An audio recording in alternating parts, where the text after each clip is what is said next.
कैसे हैं आप सभी। आज हम पाइथन बेसिक्स का लेक्चर 2 कवर करने वाले हैं, जिसमें हम ऑपरेटर्स के बारे में जानेंगे कि ऑपरेटर्स क्या होते हैं, किस तरीके से यूज़ करा जाता है उन्हें। चलिए स्टार्ट करते हैं।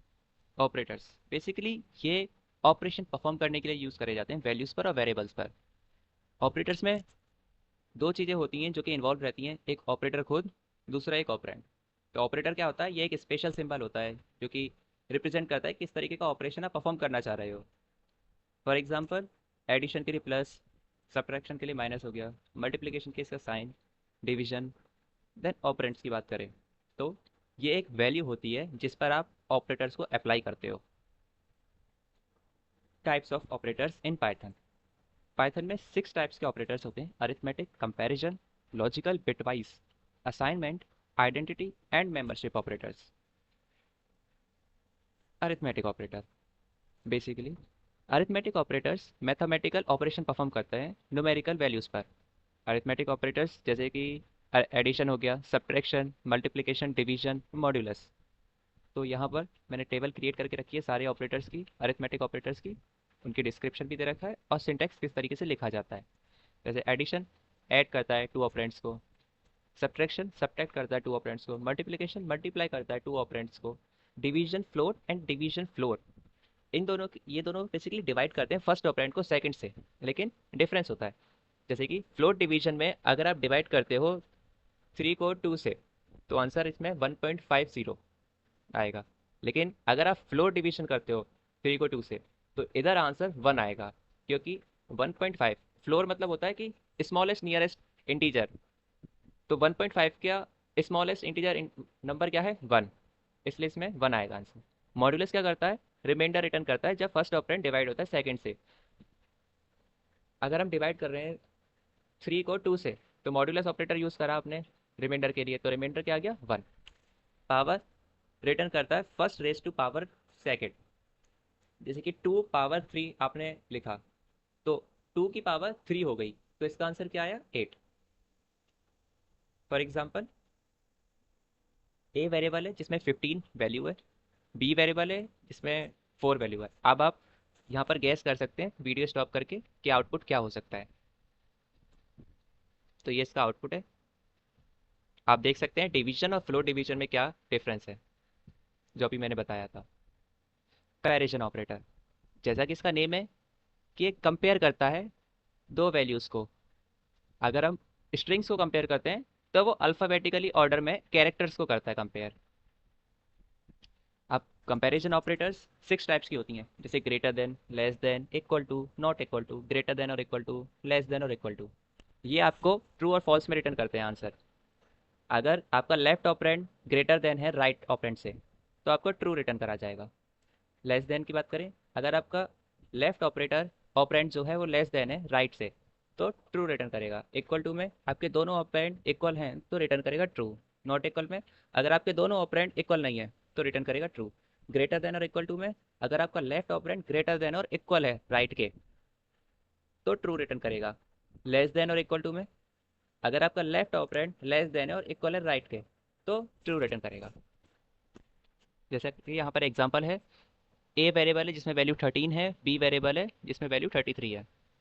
तो आप देख सकते हो कि ए ग्रेटर देन बी, ए ग्रेटर देन बी नहीं है तो आंसर हो गया फॉल्स। ए लेस देन बी, ट्रू। ए इक्वल बी नहीं है तो फॉल्स। इसी तरीके से आप और एग्जांपल्स देख सकते हो।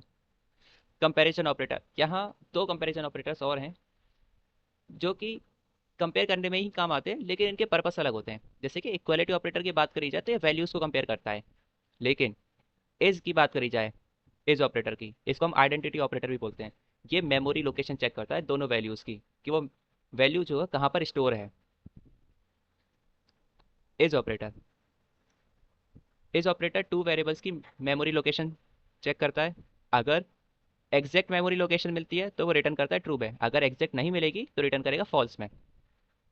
जैसे कि आप एग्जांपल देख सकते हैं यहाँ पर, एक एक्स वेरिएबल है जिसमें हमने एक लिस्ट को बनाया है और वाई को हमने इक्वल कर दिया एक्स के ही। तो एक तरीके से वाई जो है वो रेफरेंस है एक्स का, तो दोनों की मेमोरी सेम है, एक्स और वाई की। तो एक्स इज वाई, तो आंसर आ गया ट्रू। इक्वल ऑपरेटर की बात करी जाए, तो ये चेक करता है कि वेरिएबल्स हमारे सेम वैल्यूज हैं या नहीं है वेरिएबल्स की। अगर सेम है तो वो ट्रू रिटर्न करेगा, अगर नहीं है तो फॉल्स रिटर्न करेगा। और ये ऑपरेटर मेमोरी लोकेशन चेक नहीं करता। आप एग्जांपल देख सकते हैं, यहाँ पर दो लिस्ट बना रखी है हमने। फिर हमने चेक करा क्या ए इक्वल है बी के, तो आंसर आया ट्रू, क्योंकि वैल्यूज इक्वल हैं, ना कि उनकी मेमोरी, और मेमोरी से कोई लेना देना नहीं है। Logical operators. Logical operators basically logical operations perform करने के लिए काम आता है और कंडीशनल स्टेटमेंट्स को कंबाइन करने के लिए। लॉजिकल ऑपरेटर आपको या तो ट्रू या फिर फॉल्स रिटर्न करता है। आप थ्री टाइप्स के लॉजिकल ऑपरेशन परफॉर्म कर सकते हैं: लॉजिकल एंड, लॉजिकल और, and logical not operation. Description की बात करी जाए लॉजिकल एंड की, ये आपको रिटर्न करेगा ट्रू अगर आपके दोनों ऑपरेंड ट्रू हैं। फॉर एग्जाम्पल, अगर x ग्रेटर देन 7 है एंड y ग्रेटर देन 10 है, तभी रिटर्न करेगा ट्रू, अदरवाइज फॉल्स। और ऑपरेटर की, either of the operand is true, दोनों में से कोई भी एक ऑपरेंड भी अगर आपका ट्रू है तो आपको रिटर्न करेगा ट्रू में। नॉट। नॉट ऑपरेटर ये ट्रुथ टेबल है लॉजिकल ऑपरेटर्स की, तो आप इसको भी देख सकते हो किस तरीके से दो वैल्यूज के बीच में एंड और ये नॉट ऑपरेटर्स काम करते हैं। और यहाँ पर एक एग्जांपल है लॉजिकल ऑपरेशन के लिए। ए वेरिएबल है जिसमें वैल्यू ट्रू है, बी वेरिएबल है जिसकी वैल्यू फॉल्स है। हमने ए एंड बी परफॉर्म करा, तो एंड ऑपरेटर बोलता है कि दोनों ऑपरेंड्स की वैल्यू ट्रू होनी चाहिए तभी रिटर्न ट्रू करा जाएगा। तो यहाँ पर बी की वैल्यू फॉल्स है तो रिटर्न करा फॉल्स। ए और बी, और ऑपरेटर बोलता है दोनों में से कोई भी एक वैल्यू ट्रू होनी चाहिए, आपकी ऑपरेंड की वैल्यू को ही इन्वर्ट कर देता है। अगर आपकी ऑपरेंड की वैल्यू फॉल्स है तो वो आपको रिटर्न करेगा ट्रू, अदरवाइज फॉल्स रिटर्न कर देगा। इन्वर्ट कर देता है वैल्यू को, जैसे कि यहाँ पर ए की वैल्यू ट्रू है तो उसने फॉल्स कर दिया, अगर ए की वैल्यू फॉल्स होती तो ट्रू कर देता। Bitwise operators. पाइथन में बिटवाइज ऑपरेटर बिट्स पर काम करते हैं, इंटीजर्स की। पहले हम इंटीजर्स को कन्वर्ट करते हैं बाइनरी में, देन उन्हीं हर एक बिट पर, तो ए की वैल्यू ट्रू है तो इसने रिटर्न करा true. Not a, not a क्या करता है, ऑपरेशन परफॉर्म करते हैं बिटवाइज। तो बिटवाइज ऑपरेटर्स भी 6 टाइप्स की होती हैं: बिटवाइज एंड, और, not, XOR, right shift and left shift. And operator की बात करें तो अगर कंपेयरिंग बिट्स जो हैं वो 1 है तो आपका रिजल्टेंट बिट क्या होगा, 1, एल्स 0 रिटर्न करेगा। यहाँ पर एग्जांपल है, हमने x की वैल्यू 7 ली है और उसको बाइनरी में कन्वर्ट करा तो उसकी बिट्स क्या आ गई, 1 1 एंड 1। ऐसे ही हमने y की वैल्यू 4 ली है, जब इसको बाइनरी में कन्वर्ट करा तो 1 0 0। बिटवाइज एंड, अगर हम राइट साइड से देखें तो टॉप में 1 है, बॉटम पे 0 है। लेकिन बिटवाइज एंड के अकॉर्डिंग दोनों ऑपरेंड, दोनों बिट्स, करस्पॉन्डिंग बिट्स 1 होनी चाहिए, अदरवाइज वो आपको रिटर्न क्या कर देगा, 0। तो ऐसा ही करा उसने, दोनों बिट्स यहाँ पर 1 नहीं है इसलिए 0 आ गया। और सिमिलर इधर भी 1 0 तो 0 आ गया। बट अगर लेफ्ट साइड में देखें 1 1, दोनों बिट्स 1 है तो रिटर्न 1 कर दिया। हमने बाइनरी फॉर्म को कन्वर्ट करा डेसिमल में तो आंसर आ गया 4। बिटवाइज और ऑपरेटर। और ऑपरेटर भी सेम तरीके से, रिजल्ट में थोड़ा सा अंतर है। जिस पोजीशन को हम देख रहे हैं, मतलब जो करस्पॉन्डिंग पोजीशन की बिट्स हम चेक कर रहे हैं, अगर दोनों में से कोई एक बिट 1 है तो वो आपको रिजल्ट में 1 देगा, अदरवाइज आपको 0 देगा। अब यहाँ पर देख सकते हैं हम, सेम एग्जांपल ही है। हम यहाँ पर बिटवाइज और ऑपरेशन परफॉर्म करते हैं। राइट साइड में टॉप में 1 है, बॉटम में 0 है, दोनों में से एक बिट भी 1 होगी तो आपको रिजल्टेंट 1 मिलेगा। सेम 1 0 तो 1 आ गया, एंड 1 1, दोनों ही बिट्स 1 है तो बिटवाइज और 1 ही देगा। आंसर हो गया 7। Bitwise XOR. एक्सऑर ऑपरेटर्स को हम एक्सक्लूसिव और ऑपरेटर्स भी बोलते हैं। ये दो ऑपरेंड्स के बीच में एक्सऑर ऑपरेशन परफॉर्म करता है। It returns true if and only if exactly one of the operands is true. इसके अकॉर्डिंग अगर एक ऑपरेंड, सिर्फ एक ऑपरेंड की जो बिट है वो ट्रू है तभी ये ट्रू रिटर्न करेगा। अगर दोनों करस्पॉन्डिंग बिट ट्रू हो गई तो वो रिटर्न कर देगा फॉल्स में। एग्जाम्पल से देखते हैं, जैसे कि example 7, x equal to 7 and y equal to 4। हमने वही बिटवाइज एक्सऑर ऑपरेशन परफॉर्म करा। हमने देखा राइट साइड में टॉप में 1 है, बॉटम पे 0 है, तो 1 0, इधर सिर्फ एक ही बिट जो है वो 1 है तो रिजल्टेंट 1 हो गया। सेम 1 0 तो 1 हो गया। लेकिन यहाँ पर 1 1, दोनों बिट सेम हो गई तो इसने 0 कर दिया। इनकेस अगर यहाँ पे 1 1 की जगह 0 0 भी होता ना तो भी रिजल्टेंट 0 ही होता, इसलिए इसका आंसर हो गया 3। Bitwise not operator. Bitwise not operator single value पर ही वर्क करता है और ये आपको वंस कॉम्प्लीमेंट रिटर्न कर देता है। इसका मतलब ये 0 बिट को 1 में कन्वर्ट कर देता है और 1 बिट को 0 में कन्वर्ट कर देता है। जैसा कि हमने यहाँ पर एग्जांपल लिया है x = 5, जिसको हमने बिट्स में कन्वर्ट करा बाइनरी में, तो 101 आ गया। अब इसका रिप्रेजेंटेशन हमने इस तरीके से दिखाया है, 0 0 0 0 1 0 1। हमने उसका वंस कॉम्प्लीमेंट निकाला तो इन्वर्ट कर the values. From the right side अगर हम देखें तो 1 को 0 में कन्वर्ट कर दिया, 0 को 1 में कर दिया। आप फिर देख ही सकते हो पूरा सीक्वेंस, ठीक है। लेकिन अब हमें इससे पता चलता है कि जो आगे की सारी बिट्स 1 हो गई हैं। 1 रिप्रेजेंट करता है नेगेटिव को। तो हमें ये पता चल गया कि पहला ये जो नंबर है वो नेगेटिव आएगा अगर हम इस पर नॉट ऑपरेशन परफॉर्म करते हैं तो।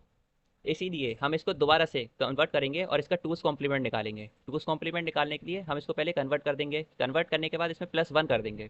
जैसे ही +1 करेंगे तो 1 1 हम जैसे ही प्लस करते हैं तो उसका बिट्स में कन्वर्ट होकर यहाँ 0 और कैरी 1 चली जाती है। तो 1 और 0 अगर प्लस होगा तो 1 आ जाएगा, देन 1। तो इसका सीक्वेंस कुछ ऐसा हो जाएगा। और माइनस साइन इसलिए आएगा क्योंकि जो पहली बिट थी सबसे स्टार्टिंग वाली वो 1 थी कन्वर्ट करने पर, फर्स्ट कॉम्प्लीमेंट निकालने पर। तो इसका रिजल्टेंट -6 हो गया। बिटवाइज शिफ्ट, तो ये ऑपरेटर्स हम परफॉर्म करते हैं बिट्स को शिफ्ट करने के लिए लेफ्ट और राइट साइड में। इसका मतलब अगर हम उसको लेफ्ट साइड में शिफ्ट करते हैं तो वो मल्टीप्लाई होती है 2 से, अगर हम उसको राइट साइड में शिफ्ट करते हैं तो वो डिवाइड होती है 2 से। बिटवाइज राइट शिफ्ट, हम यहाँ पर बिट्स को राइट में शिफ्ट करते हैं और उस लेफ्ट साइड में 0 से फिल कर देते हैं रिजल्ट के लिए। जैसे कि हमने यहाँ पर a = 10 लिया तो 10 को हम रिप्रेजेंट करते हैं बाइनरी में इस तरीके से 0 0 0 0 1 0 1 0। मैं चाहता हूँ कि a को राइट शिफ्ट कर दिया जाए एक पोजीशन से, मतलब एक बिट से। तो अगर मैं राइट शिफ्ट करता हूँ तो जो 0 है वो हटाना होगा और लेफ्ट में मेरे को एक 0 लगाना होगा।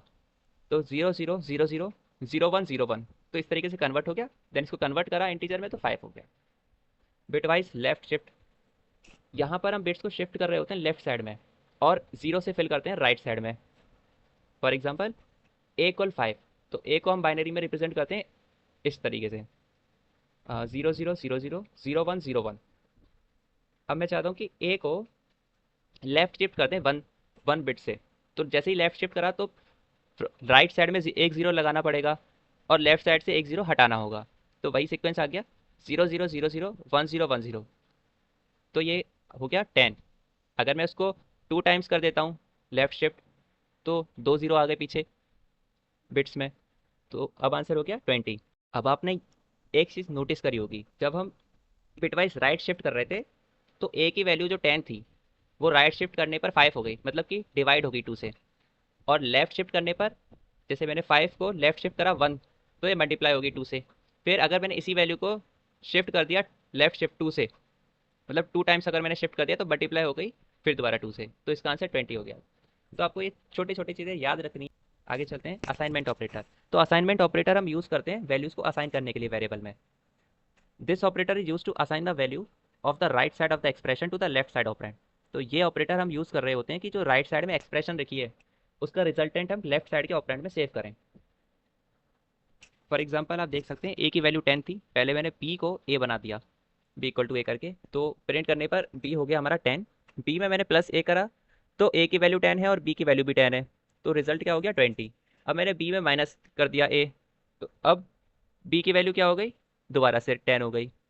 सेम b मल्टीप्लाई करा मैंने और =a, तो अब e की वैल्यू मॉडिफाई होके b × a, तो अब 100 हो गई। हमने b को लेफ्ट शिफ्ट कर दिया a से, तो a की वैल्यू कितनी है 10, तो मतलब हमने 10 बिट्स लेफ्ट शिफ्ट कर दिया b के बिट्स को। तो हमारा रिजल्टेंट क्या आ गया 102400। आइडेंटिटी ऑपरेटर, पाइथन में is and is not identity operators होते हैं। ये दोनों क्या चेक करते हैं कि जो वैल्यूज़ हैं वो सेम पार्ट ऑफ मेमोरी में लोकेट हो रही हैं या नहीं हो रही हैं। इज ऑपरेटर कैसे यूज़ करते हैं, अगर हमारा ऑपरेंड आइडेंटिकल है तो वो रिटर्न करेगा ट्रू। इज नॉट, अगर हमारे ऑपरेंड्स जो है वो आइडेंटिकल नहीं है। फॉर एग्जाम्पल ए वेरिएबल जिसकी वैल्यू 10 है, बी वेरिएबल जिसकी वैल्यू 20 है और सी में हमने सेम वेरिएबल असाइन कर दिया ए कोई। ए इज़ नॉट बी, क्या ए बी नहीं है, तो 10 20 नहीं है ये तो हाँ, तो आंसर क्या क्या ट्रू। ए इज सी, क्या ए सी है, ऑफ कोर्स ए सी है, तो आंसर हो गया true. Next membership operators. Python में in and not in membership operators होते हैं जो कि यूज़ करे जाते हैं चेक करने के लिए कि हमारी जो वैल्यू और वेरिएबल है वो किसी सीक्वेंस में है या नहीं है। इन ऑपरेटर कैसे काम करता है, अगर वैल्यू हमको मिल जाती है सीक्वेंस में तो वो रिटर्न करता है ट्रू, अगर हमें वैल्यू नहीं मिलती है सीक्वेंस में तो वो रिटर्न करता है फॉल्स में। नॉट इन की बात करें, अगर वैल्यू नहीं मिलती है सीक्वेंस में तो वो रिटर्न करता है true, otherwise false. For example x equal to 24 and y equal to 20। हमने एक लिस्ट बना ली जिसमें हमने 10 20 30 40 50 एलिमेंट्स रखे हैं। अब क्या चेक करा, एक्स नॉट इन लिस्ट, क्या एक्स लिस्ट में नहीं है, तो एक्स 24 है और लिस्ट में 24 नहीं है, तो आंसर क्या आ गया, ट्रू आ गया क्योंकि नहीं है। वाई इन लिस्ट, क्या वाई 20 लिस्ट में है, हाँ 20 लिस्ट में है, तो आंसर आ गया ट्रू। आज के लिए सिर्फ इतना ही था, मिलते हैं नेक्स्ट लेक्चर में, तब तक के लिए bye bye tata see you.